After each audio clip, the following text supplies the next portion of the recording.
നമ്മുടെ ഇന്നത്തെ യാത്ര ഒമാനിലെ തലസ്ഥാനമായ മസ്കറ്റിൽ സ്ഥിതി ചെയ്യുന്ന രാജ്യത്തിൻ്റെ ഔദ്യോഗിക കൊട്ടാരങ്ങളിലൊന്നിലേക്കാണ്, അൽ അലാം പാലസ്.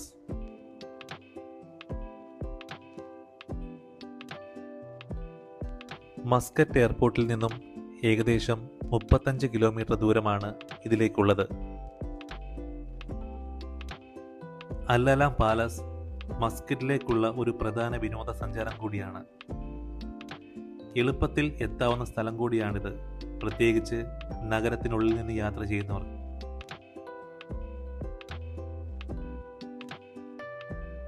പൗരാണികവും ആധുനികമായ വാസ്തുവിദ്യയുടെ ഒരു ഒത്തുചേരലാണ് ഈ ഒരു കൊട്ടാരം. ആയതിനാൽ വിദേശികളും സ്വദേശികളും ഒരേപോലെ ഇത് സന്ദർശിക്കാൻ ഇവിടെ എത്തുന്നു.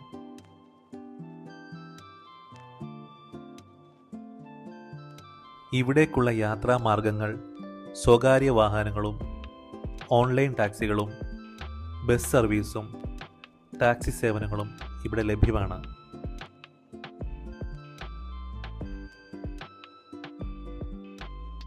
സമീപമുള്ള സർക്കാരിൻ്റെ മറ്റ് കെട്ടിടങ്ങളും മിനിസ്ട്രി ഓഫ് ഫിനാൻസ് പോലുള്ളവ പരമ്പരാഗത ഒമാനി ശൈലിയിൽ തന്നെയാണ് നിർമ്മിച്ചിരിക്കുന്നത്. പൊതുജനങ്ങൾക്ക് കൊട്ടാരത്തിനുള്ളിലേക്ക് പ്രവേശനം അനുവദിക്കുന്നതല്ല, എന്നാൽ പുറത്തുനിന്നും അത് കാണുവാനും ഫോട്ടോ എടുക്കാനും കഴിയും.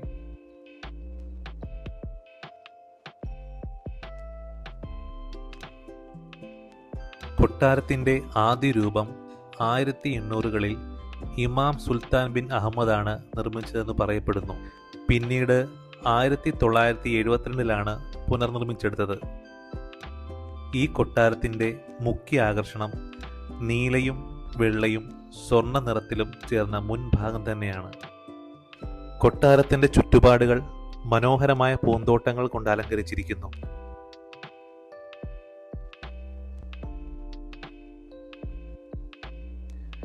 ഇന്ന് കാണുന്ന കൊട്ടാരം 1972-ൽ സുൽത്താൻ ഖാബൂസ് ബിൻ സയ്യിദ് ആധുനിക ഇസ്ലാമിക ശൈലിയിൽ നവീകരിച്ചെടുത്തതാണ്.